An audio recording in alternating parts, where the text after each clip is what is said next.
Listen, if I had $1 for every time someone said, must be nice to post pictures of yourself on the internet, I would retire. And if people actually knew how many hours goes into a 30-second video, they'd never say that again. Today, we're talking about being content creators, the good, the bad, and everything that people don't see. Yeah, and if you didn't know, Hi. we have been content creators for about like 7 years full time. Full time, but I would Yeah. say probably for like 10 years, also full Yeah. time and just for fun. Yeah, and Yeah. we also have other side businesses that we've, dibbled and dabbled into. Yeah. Yeah. So we're super excited that you're here to listen. And this is Pinky Rings Only. Okay, so before we get into the thick of it all, we just want to tell you a little bit about ourselves. I feel like we're the type of content creators that don't really do a lot of talking on the internet. And not a lot of people know our story as to like how we got started. I think we talk, but we just don't get too personal. Yes, intentionally. Maybe like a little bit more personal recently. Like this year, we started to open up, especially since we started our podcast. But Right. before that, it was strictly business. Okay, Exactly. We were literally on the internet to work. We came on the internet, let's just say, with a strategy. Right. But let's go back a little bit and talk about how we got started. Yeah. So for us, we genuinely saw the people that came before us, like the Song of Styles and It was a bunch of white girls. Yeah, it was literally a bunch of Asian white girls and white girls, and they were all like skinny and like cutesy, and yeah, they just all looked the same. and it was all, honestly, if we can like relate it to us, it was all people just posting about outfits.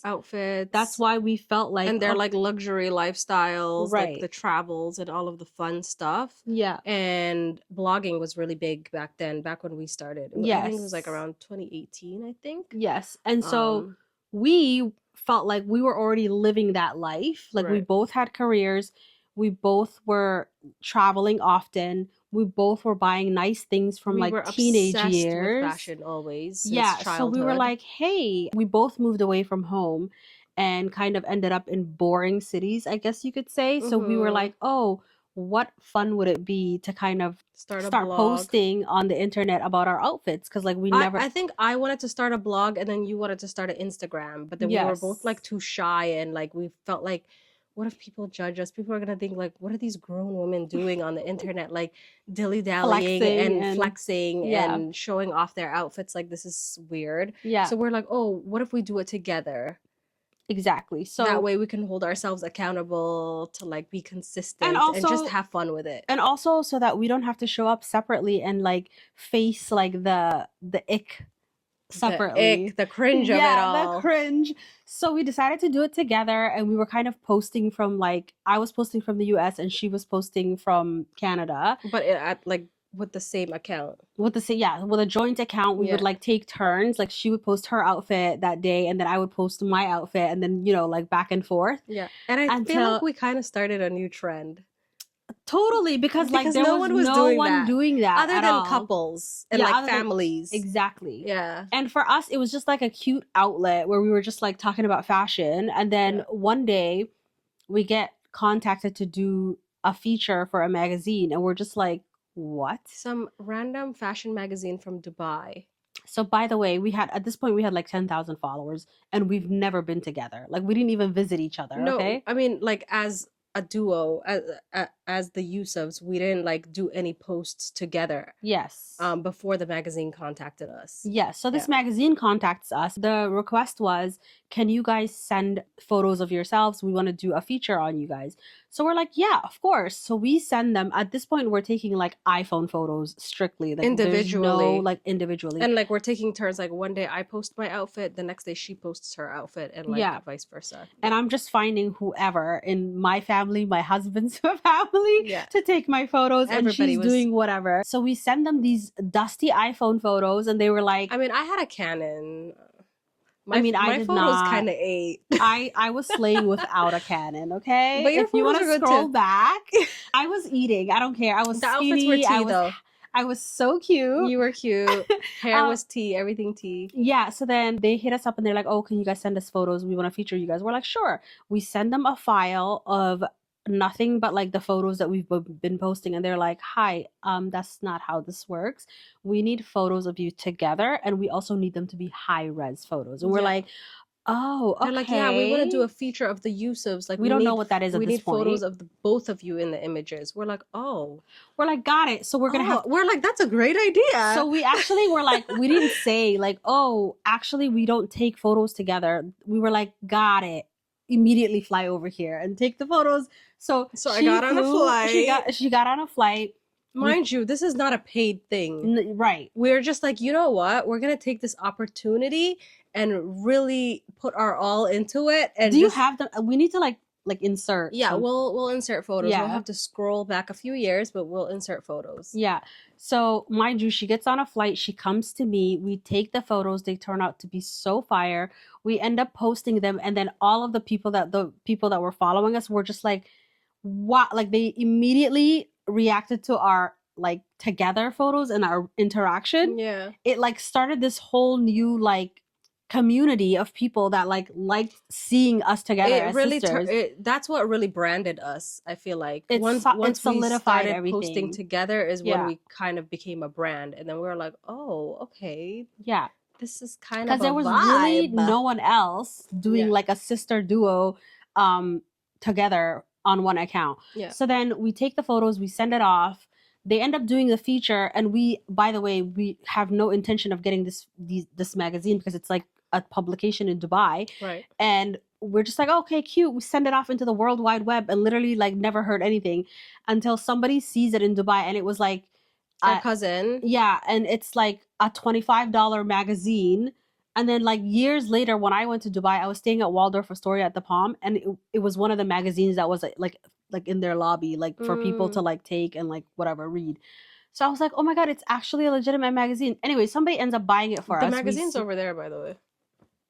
Well, can we see it? Yeah, it's over there on my that side table over there. So our cousin ends up buying the magazines and sends it to us.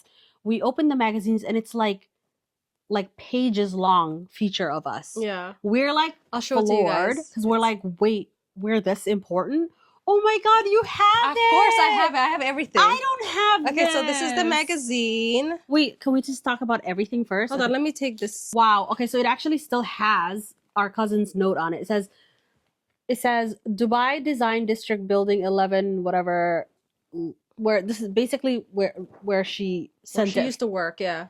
They sent it to her. They sent it to her. She bought 4 magazines, and the price of the actual magazine, 43 dirhams. Anyway, which is $10, which is really expensive for a magazine. Very thick, good quality magazine. Like if you can see, like it's not like flimsy little thing. Mind you, at this point, we were 2 random girls from Toronto. Yeah. That were living in 2 different countries, and we only had like 10,000 followers. No one even knew who the hell we were. And they're like, oh yeah, we want to do a feature on you guys. We're like, okay. Yeah, we're like, oh, sure, we're not going to say no. But then they did use a couple of our dusty photos. Hold on. Okay, we have to find it. Individual. Mind you, the ads in this thing are like cute. Chanel, like look, big things. So this is the image. That's the first page, the first 2 pages. And this is the photo. This is the first photo we took as like a duo. I was pregnant by this time. So yeah, there's like all of these pages of our style. Also, we took these photos as well as a duo for the first time. Look how many pages. This is crazy. Look, I used to have blonde hair. Yeah. And they used some of our like individual photos. I'm pregnant here by myself. These are like some of the photos that we took together after the fact. This is just me. Basically, that's how our together like content started, because a magazine reached out to us and basically like threw us together. But we have 0 regrets. It's been such an incredible ride. Shout outs to La Femme. If it wasn't for La Femme, we would not be doing this together. We would just be doing it together, but kind of like for funsies. Yeah. And once that happened, I feel like that's when brands and like more engagement came, and brands started to notice our dynamic. The first brand that reached out to us was Anthropology. Shout outs to Anthropology, who offered us like our first campaign, I think. No. Who was it? It was Pantene. No, first of all, it was that scarf brand. Oh, the scarf. Yeah. First of Yes. all, our Okay. first paid campaign was for $75. It was for $75, and we had to negotiate the hell.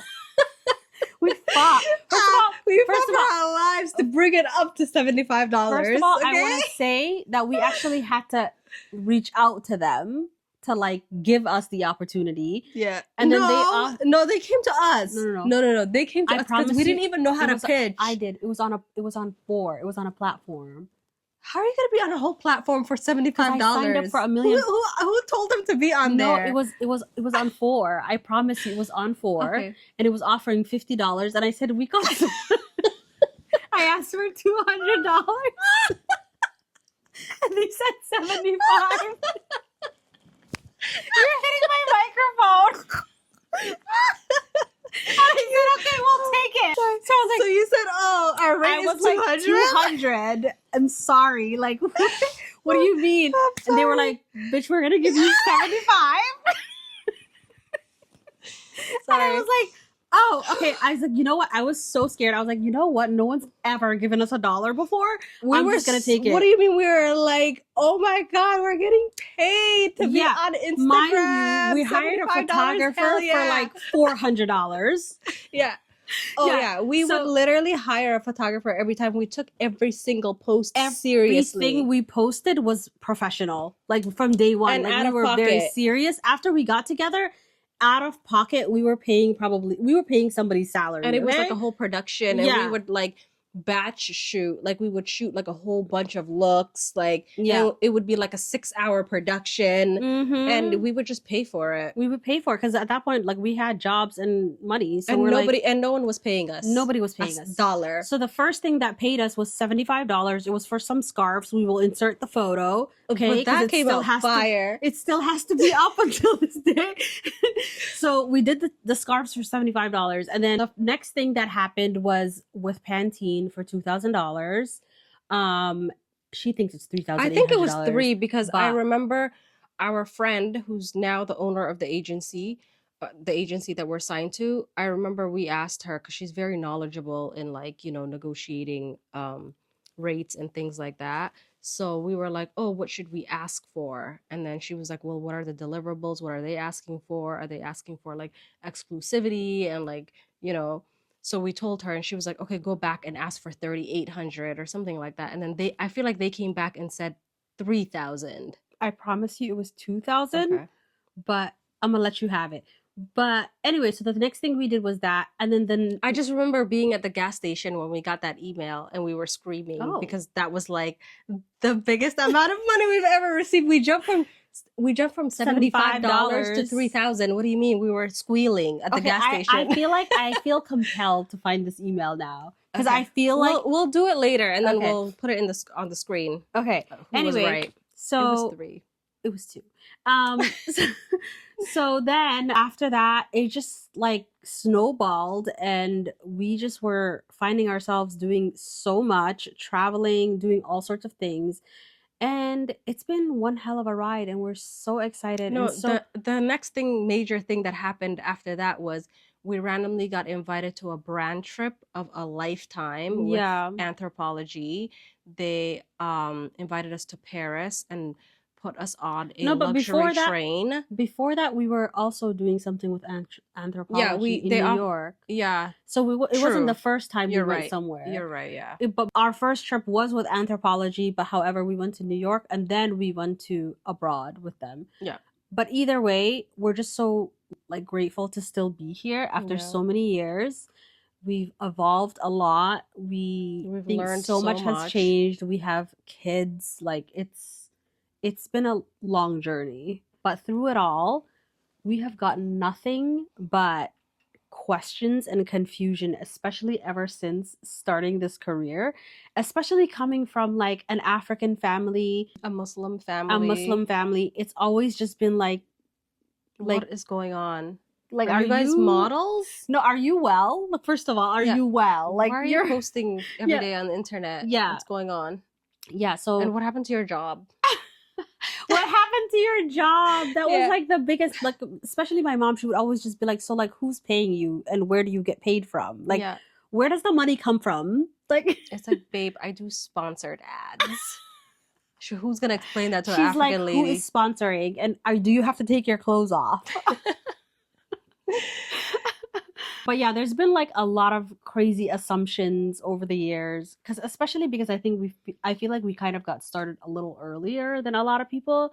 There's always been assumptions of like, they're doing things on the side that with like men that are paying for Oh things. yeah, like how is she always buying like luxury handbags and The husband is the paying for these shoes, and things. how does she afford all these Yeah, trips? And people don't realize how much money content creators get paid yeah, for a single post. yeah, Um, Sometimes it's a lot. yeah. And honestly, you can make a really good living. Obviously, we know that now in 2026, but back when we started, nobody Not really a lot of knew. people knew And the this. Yeah, people that were getting paid a lot, it was very hush hush. and Like, people no didn't. one wasn't very people weren't very transparent about the actual Yeah. figures, Hmm. but I think people are now. And I feel like there's so much disclosure now regarding like um paid campaigns versus organic content. Back then it Mhm. was like a free for all, and like Right. you could be posting an ad and there's not a lot of requirements, and people just like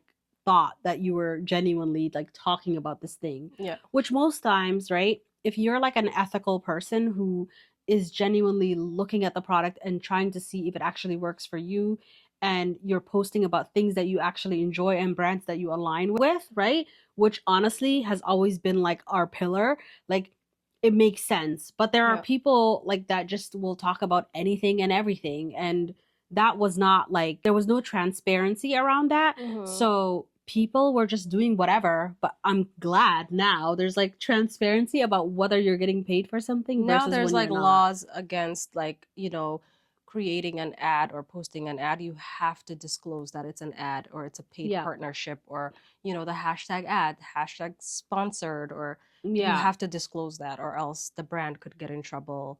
Whereas before, And people you can get in you can also trouble. get in Yeah, trouble. Whereas before, people were literally posting ads and you wouldn't even know that you're being sold all these things. yeah, So exactly. yeah.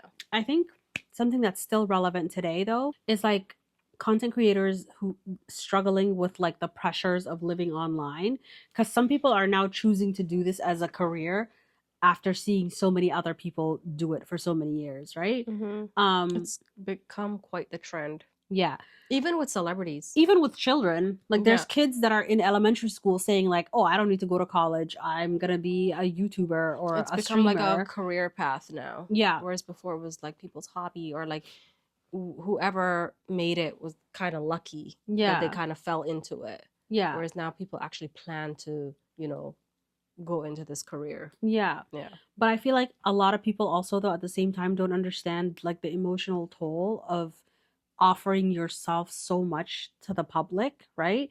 And I think we did a really good job for so long of really not allowing that to be us. We genuinely just focused on like the sister dynamic and the sister relationship, and kind of sheltered everything else around us so that we're not we're not Exposing too much of exposing our too much personal of our lives. personal lives. Yes. And that genuinely benefited us because we were having children, we were like married, we were getting divorces. There are times where I'm like, you know what? Like I want to be able to share these things, but then I always have to think about like How is longevity it gonna wise, how affect? is it going to affect everybody else, everybody involved, which Right. is really a smart thing to do because all these people around me did not sign up for this job. I did, right? Right. So, for example, when I was going through my divorce, did I want to monetize it like Chriselle Lim? Of course I did. I genuinely thought like so many people could learn from my mistakes and what I did to like, get out of this and how I empowered myself. But at the same time, like I was constantly thinking about like my kids and like how this would affect them in the long run, right? But what about you? Yeah, like whatever you say is going to live on the internet forever. The internet is forever. It's forever, and that will definitely affect your children and your family, everyone you care about. So you have to be very careful about the things that you share. And I know that a lot of people share things because they want to inspire others, or you never know how this could help your personal situation can help somebody else get out of their situation that they're struggling with, Mm-hmm. right? So I do understand why people get really personal And on the also the internet. audience makes you feel like you're so connected with them that you feel the need to like share the next part of your life with them, Yeah. right? Which is totally natural, and like I felt that way, and sometimes I would like take part in these conversations like privately in the DMs, but like I just genuinely felt like publicly talking about like what I'm going through would hinder my kids more than it would help someone else. And that's why like I chose to just not even say anything. Yeah, exactly. Yeah. But I could also see on the flip side like how the people who choose to um share every part of their lives, right? How that could be like addicting, because it's like you get the response that you're looking for, you get the engagement that you're looking for, but it's like then you're constantly looking for something to share about yourself. And then by the end of it all, it's like, Is that not exhausting? yeah, I don't know how people live like that, because I see some people that are just very much like they go on a date, it goes wrong, they report back to the audience is like ranting and raving, oh my god, what should we do next, oh, then it's like the next week they have to find something else to like engage with the Another piece of audience about. drama about your personal life to Yeah. share. Like, And do I you not run out of drama, or when does but it some become people enough? actually create drama just so they can have something to talk about, right? Which But is very imagine toxic. how that affects your life and your nervous system. And 100%, which is why I'm saying like I think like for us that we can't be realized, healthy. yeah, we realized that very early, and I think we just chose not to ever engage with people in that way. And I think like for our own sanity it's worked out Yeah. because we've remained consistent, we've had the same relationships with brands, and our audience knows us as inspirational people, not because of all of the trials and tribulations we've been through, but because we continue to show up and just project positivity all the time. Yeah. You know? Yeah. Even if we're going through something like pregnancy and things like that, like obviously we'll share that with our audience, but we're not gonna get into the nitty gritty of like today I shat on myself because or like I accidentally my peed on baby myself. was sitting on my bowels. It's too much. Shat is crazy. Like today I Or accidentally like peed on myself I while accidentally laughing. pooed while I was on the table giving birth, because that actually happens. I don't know if people know this. I don't know that. I'm not saying that's I never did. happened to me. I'm not saying I did, but I'm just saying like it's like I get that could be useful information to somebody else. And also I just feel like, entertaining and yeah, funny, engaging, like, you know. but it's a little much and unladylike. The visual of it all, ugh, I don't need it. What's been the hardest part about being visible online for you? For me, I think just being more open and vulnerable. Yeah, you really struggle with that. I struggle with that, and like just showcasing my real life Mm-hmm. in like a real authentic way, because obviously I can do it in like an aesthetically beautiful way where like the kids are nicely dressed and clean and everybody looks prim and proper and the house is nice and neat and whatever, right? But that's not But reality. it's like it's not reality. So it's Mm-hmm. like I can't like clean my whole house in like an hour just to film, you know? Yeah. I want to get more comfortable in just picking up the camera and just talking and just, showcasing just raw and real emotions Mm-hmm. and really just speaking to the camera and, the sweeties. Being your authentic self every day. Every day, Yeah. But I feel like that's a very common. And showcasing like my normal, funny, crazy personality that my real friends know me to be. Honestly, as someone who's been next to you your whole life, like I feel like you genuinely, I'm hilarious. You don't show the real like funny, borderline chaotic and crazy. I wouldn't say ghetto. I want to say ghetto. Ghetto. Yeah, she's like the girl, the roundaway. What do you call it? The roundaway girl. I don't know what you're saying. You know, like the girl that was like hanging out in the neighborhood, like friends with all not too much. But anyway, yeah, I can see how that's true. Like I feel like you I kind just of want to get more comfortable in sharing my real authentic personality at all times. Like sometimes it'll come through, like yeah. when I'm like cracking a joke here and there, especially on YouTube. I feel like I'm more myself You on are YouTube. definitely more yourself on YouTube Yes, the because sweeties I on feel like YouTube you really have know more me. control of like what you choose to like edit out versus Right. whatever. But Yeah. me, I feel like I made peace with that and like because I feel like I went through a lot more transitions visually than you did. I've Mm. been fat, I've been skinny, I've been fat, I've been skinny, I've been fat, I've been skinny. And it's like I at this point I'm just like you're just going to get what you're going to get this week. I'm sorry. Like some Mm. days I just look like shit and that's okay. That's What's that like? Like when you're in your state where you don't feel happy in I your body, showing up regardless. How does that feel? so in my mind I feel like I've trained myself that consistency matters more than anything. Mm. And so it doesn't matter that there's a day next month where I'm going to be like I've been just not myself for 2 weeks. I'm Like not you fell off feeling from your gym myself. routine. I fell off from my routine and I don't like the way I look, right? Mm.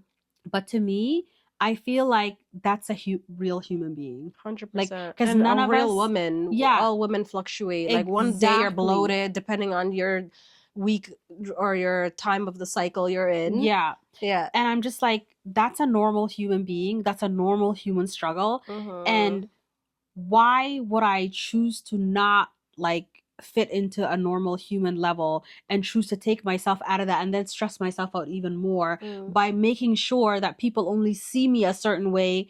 Because then it's like who can even relate to you at that point? Right. Nobody can relate to you because you're like this perfect person who just has everything together and you always look amazing and you always look skinny and Mm-hmm.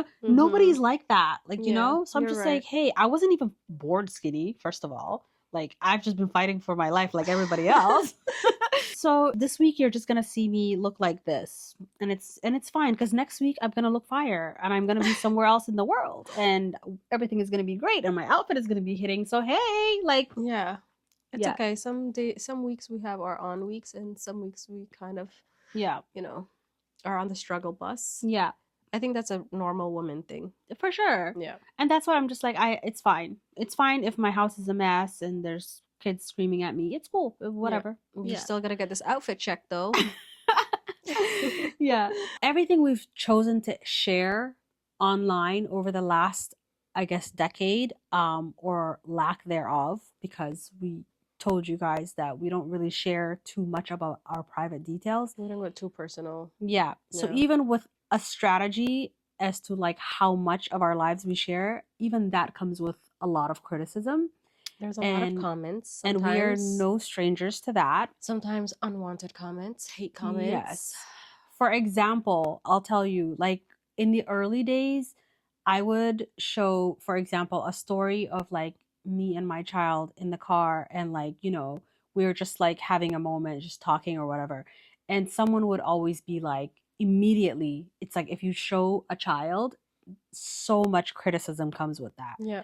There's like all sorts of moms commenting on whether the seatbelt is correctly placed on their chest or Even if you're parked. why exactly. Yeah. So it's like you will always get criticized no matter what you're doing. Like, So let I me worry think, about my child, you worry about yours. yeah. Thank you. So I think like for us, um you really have to have thick skin because because you chose to expose a part of your life to the public, you are going to get unwanted comments and feedback. And I think it's really important to also have that in the back of your mind and know when to take that criticism and when not to take it seriously. Yeah. For me, genuinely, nothing phases me. I don't care about anything. Yeah. But you've clapped back a few times. I mean, for sure, because I need to set you straight. Yeah. But it's not because I'm so heartbroken that you commented something about me looking fat that week. Like I'm just like, hey, I don't care because I'm okay with myself enough to come online and show you who I am. Mhm. Like you don't get a say in whether I hide myself or I don't. Yeah. This is my job. The only comments that have ever like annoyed me were the ones where like I'm in like my first trimester and I'm like kind of like, bloated, or my face is fuller, and clearly I'm pregnant, but like I'm not ready to share it yet. I'm not comfortable sharing it yet. And people will be like, "Are you pregnant? I know you're pregnant. Yeah. Oh my God, you're glowing. You must be pregnant." It's like, Yeah. could we not do that? Like, The commenting on people's bodies, I can genuinely say I have never in my life done that. So yeah. ever. I don't think I've Oh, ever and then there taken. was one time where it was like I think I was like 3 months postpartum, and then I had like this big shoot, and it was like for like a Times Square like billboard with like Express, right? Yeah. And I remember I worked really hard to like get down to a certain weight, but then obviously like I literally gave birth 3 months prior to that Yeah. shoot, so I still had literally a baby bump, right? Yeah. But obviously there's no baby in it. So everybody's like, "Oh my God." There's like people in the comments that were like, "Oh my God, is Nunai pregnant again?" Yeah. I'm like, "No, I literally just gave birth. Like, can you leave me alone?" I was feeling great about myself. I got my Yeah. hair done, my makeup done. I Yeah. thought I looked great, but then Yeah. someone literally just like rained on my parade. And that made me feel like shit. My thing for people who comment and judge other people's bodies online is that they have no tact. I just don't, genuinely, I don't think that's okay. Whether somebody gained a few pounds or they're pregnant or they just had a baby, I just don't think it's okay to ever mention someone's body. So one time I decided I wanted to try lip fillers. Which Remember? it was so ridiculous. That phase, I was There's side a eyeing you. there's a reason why I did it, and it's because my lips are uneven because I had an injury when I was a child during the war. That's true. And so I've always had this insecurity about my lips. And mind you, no one called it out. No one's ever said, "Oh, she has a weird lip." But me, I'm seeing myself on camera every day, and like, naturally as a woman, you're just like, "Oh, let me try to fix this thing about myself that I've always had an insecurity about." So Mm-hmm. I go and get a lip filler because I'm like, when I went to the lady, I was like, "Hey, look, is there any way you can just like do the one side of the lip to match the other side that's fuller that doesn't have the Mm-hmm. scar so that my lips kind of like are lined up for Even. once and even, for the first time in my life?" Yeah. And she was like, "No, you're going to have to do the whole thing." So she filled Damn. my entire top and bottom lip. Mind you, I don't even have small You lips. have full lips. I was Yeah. so confused. She filled my lips, and as soon as I came online, people were like immediately attacking me about the lips. Said, "Are you going to tell us about your lips? What happened to your lips? Oh my God, is she going to talk about the lip filler? It's What too happened to the lip filler? much. Oh my God, she did But something then to there her was face. like some Why is she getting sneaky. surgery? What is happening? Like, what? I hate when people get money and they start changing their It's too face. much plastic surgery. It's Yeah. like, whoa, It's like, calm down. Everybody calm first down. of all, I'm just a girl. First of And I all, have every it right was to the sneaky explore. comments for me. People that were like, "Oh, I'm looking to get lip filler too. Can you Yeah. tell us about your lips?" Like, It's like, bitch, I am just a you girl just and I want the have tea. every right to explore these options that are available to me. If I have an insecurity, I have the right to go and try to fix it. Like, what is all this shaming? I was just Yeah. like, okay. So then it And took then me they like, started saying it about me too. Like, "Oh, they're getting too much plastic surgery." I'm like, I didn't even do anything. It wasn't and so me. I was like, that was like the one time in my life where I felt kind of taken aback and like I kind of felt the need to hide. And until this day, like I have vlogs and like videos of that era of my life. Like I went on vacation with my kids and all these things. And I just felt so uncomfortable posting it because there was so many comments about the lips, right? And mind you, I haven't even had the opportunity to like figure out if I like it or not. It turns out I hated it. But like I just was like processing it myself. And there's all these people screaming at me on the internet about the lips. So I was like, you know what? I'm not going to post. Then we get a paid partnership and it's like, I have to post with the lips. We go on a whole trip. I have these big ass lips. I have to take like thousands of photos. It was a time. But I say all of that to say, like, the people on the internet are just like you. We're just We're all human beings humans. that are just exploring, learning new things, trying out new stuff. We just happen to be doing it in front of people. And it's not okay to shame them. Like, Yeah. the criticism needs to stop. Can everybody just mind their business and just be Or positive? even don't even mind your business. If you want to ask me privately, like had you messaged me and said, "Girl, like what is going on with your lips?" Your lips look crazy as hell. Like I would privately, literally respond and be like, "I know. I hate them too. I don't know what to do." let's talk about And it. mind you, it was the most painful experience of my life. I am never touching my lips with a needle again. And so getting it like taken out was not an option for me, because getting it put in was such a traumatic experience that I was like, I'm gonna have to keep these lips. I'm keeping them. So you had to commit. I had to commit to them. Because of the pain. Yeah. Until they just dissolved. Yeah, and then so I would be like, when we're talking on camera, I'd be like, you go in front of the camera and I'll stand in the back. So your whole head looks smaller? So now my lips are not as big. But yeah, the criticism, honestly, it's so unwarranted. And like, honestly, I just genuinely think though, if you have a question, just DM the person. Yeah. It doesn't have to be such a public shaming and lynching of people. And also, I feel like it's always the weird, like private or like 0 followers, 0 following. Those people have no shame. Like fake pages, and they signed up for that life when you know they don't have a profile picture, a life on the internet. They're hiding. They are there just to like make people angry. Down. Yeah. Like I don't care. You can comment about like, you know, your opinion about my outfit or like if I'm doing a hair video and I did a terrible job, okay, cool. You could be like, oh, your hair looks like shit, whatever. That's your opinion. But like women's bodies, especially like if they're pregnant or if they're like going through a weight loss journey or just women's bodies in general, leave us alone. We don't want your opinion on that. Yeah, like leave us alone. And if you genuinely care, and if you genuinely are concerned, then DM us privately because we're human beings too. Yeah, with feelings. Right. Okay?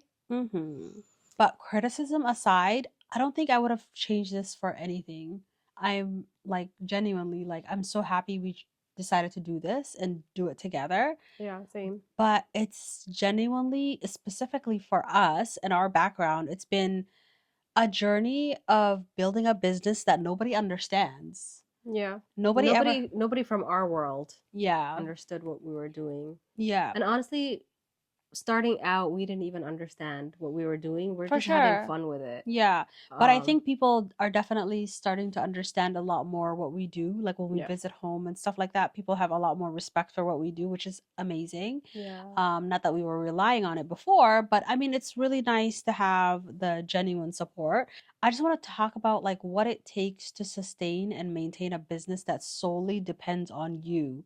You showing up every day, you being in the camera, you having the right attitude. It's very intimidating because it's like a lot on your shoulders and everybody's relying on you, especially when you have kids and employees. Yeah. So many mouths to feed. So you really got to be on your A game. I personally still struggle with that because I feel like you have to really build a very strong routine, especially like a work routine, because you are an entrepreneur and you create your own hours.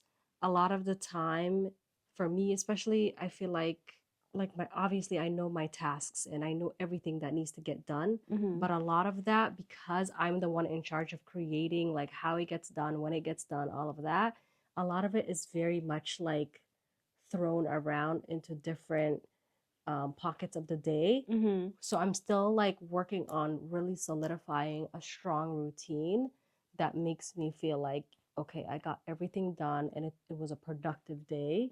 So kind of treating it like a 9 to 5 is now what I'm really trying to focus on. Yeah. How about you? My income depending solely on me, I think has really like changed me in a lot of ways. It's taught me a lot about like how I can be a better person and how I could function better. There's always room for improvement in my eyes, and I tend to look at a lot at people who do the same thing and how they're accomplishing similar goals.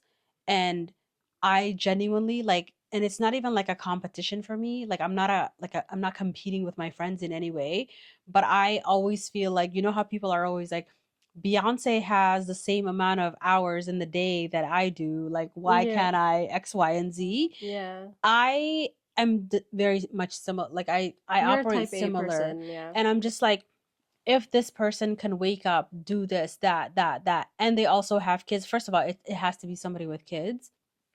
what is stopping me? Therefore, I'm just like, if this person can achieve the goals that I want, then I can do it too. And there's Absolutely. no like there's no doubt in my mind that I cannot, because I genuinely always felt like I could accomplish anything in this world. Yeah, so I've never really had doubts about what I can accomplish, but now it's just like seeing similar people with similar obstacles in life and the same amount of children, like whatever, like the same routines in life. Struggles, Like yeah. if they can do it, I can do it too. If somebody's accomplishing incredible, great things, I feel like that's inspiring me for me to look at and be like, you know what, I can also do the same thing.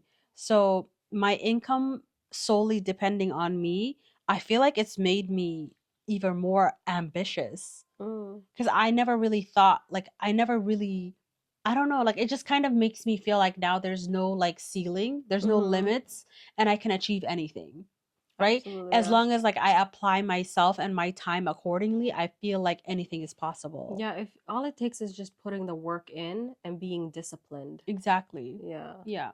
There's always like room for improvement as Right. well. If anything, it's made me understand that I should always bet on myself, because I 100%. feel like if I only have myself to bet on, I know I'm going to make it happen, you know? Yeah, for Yeah. sure. And honestly, like with that thought process, like so many things have happened. So many pinch me moments. Yeah, so many pinch me moments, so many things that I never even dreamed were in the horizon. Yeah. Like I don't know. I feel like when you look at content creators, you always judge them based on their following count, right? Yeah. And I think a lot of people don't understand that that's not the most important Literally, the thing. amount of followers you have doesn't matter. Right. It It's doesn't about dictate what rooms you can get into. exactly. It's about your integrity, like your connection with people, your connection with brands, how bright, if brands can identify with you as a person or not. So I feel like And like what impact you have on those brands and the people that work for those brands. right. Yeah. And the small community you have, however Right. many people they are. And I think that's worked a lot to our benefit, because we've been consistently like positive people who are like professionals, and so good to be around. I don't think there's anyone that we've ever worked with that has anything negative to say about us. Yeah, we treat everybody the same way, With from so like much the respect. waiters up to the directors. Like as soon Exactly. as we enter a room, we just treat everyone with like all the respect in the world, because we know that carries a huge weight. right, and that could make such a big impact on people. Yeah. And so with that being said, I feel like there was so many things that have happened in the last 10 years that have been, and I still continue to be, pinch me moments. Like I know it's like there's probably more to come. And there's been so many times where we were like, how did we even get here? Or like, how did we get into this room? Or exactly, how does this person even know us? Yeah. Or like, how did we get to the front row of this show? Like there's just been so many cool moments. Yeah. Just so we're grateful. we're just so grateful. Yeah. But what opportunity from the top of your mind was like the most surreal? I would say it's a tie between, you know, going on the Orient Express train from Paris to France. Oh, sorry, from Paris to Italy. With anthropology, and then also most recently going on the Ritz-Carlton yacht collection, literally being the first people to ever go on that was that leg of the most insane experience. And then getting off of the yacht and seeing all of the celebrities that were then boarding after us to experience what we just experienced. Yeah. It was insane. Absolutely incredible. For me, I think, okay, so growing up, right, like there's brands that you used and like bought at like the the the drugstore and like the grocery store and stuff like that. So I feel like anytime we've ever worked, and there's been like several occasions where we've worked with L'Oreal, which is like a huge like drugstore brand, and like I'm pretty sure 99.9% of us have like worked or worn something from L'Oreal. I think anytime we've ever have used a L'Oreal product, yeah, for sure. Anytime we Especially that pink mascara, with the lime green lid. yeah, I don't care. Every girl in the world has used that has pink used mascara. that mascara. Yeah, but anytime we've ever gone on a trip with L'Oreal, and then on top of that, like we were compensated for being a part of like the the trip, has Or just even doing like campaigns with them. It's yeah. always been a I think really that's good always been like opportunity. an incredible like pinch me moment for me, because I'm just like literally I grew up using this stuff. My first makeup and like beauty products were from L'Oreal. Yeah. So now the fact that they know me and they take me places and they pay my bills, like what? Hi. I'm always in awe of that. Yeah. Yeah. I think just in general, what we do is so amazing. And the fact that this is a thing in society now, I feel like it's given a lot of people, regular people, the opportunity to live such amazing lives. And I don't know if many people know this, but women dominate this industry, which I love for which us. I love. And I'm just like, it's so empowering. Like, it's given so many women, in particular, like wives and moms, single moms, yeah, like the opportunity to just stay at home with their kids, but still or be able to escape make an marriages that they don't want to be yeah, in. but still make amazing income to like provide for their families. Yeah. I think it's such a special and amazing thing. Yeah. I feel And like speaking of motherhood, yeah, and I feel like the most asked question is always, how are you guys able to do what you do, travel all over the world, you know, be full-time content creators and still be moms? yeah, like how do we balance motherhood juggle and ambition? yeah, how do you juggle both, like chasing your dreams but still being moms? Yeah. Because apparently people seem to think that it's either one or the other, that you have to choose, but no, you can have it all. I think you might lose your damn mind in the process. In today's world, in today's society, you're going to lose your mind. Yeah. But I think for us, right, we had a great example in our mom of a woman that did both things. Like she had kids and she had a business. Always, like as long as we've known our mom, as long as we've come out into the world, our mom owned a business, right? So Yeah. to us, it was just like a no-brainer, and like Yeah. we didn't even really think twice about it. But once we started doing it and people started saying like, but how are you at X, Y, and Z and also over here, like, and then why you're are you still at a mom, fashion like weeks where do all you, over the world, how do you, in Paris and Milan and New York and the all this easy stuff, but you answer, have kids, like how? yeah, the easy answer is honestly like we genuinely have a village. Like there's always people that are willing to help us, like our family members and also the people that we hire, Like our nannies. and we genuinely never even thought about not exercising those options, because we grew up with a mom who made those options available to herself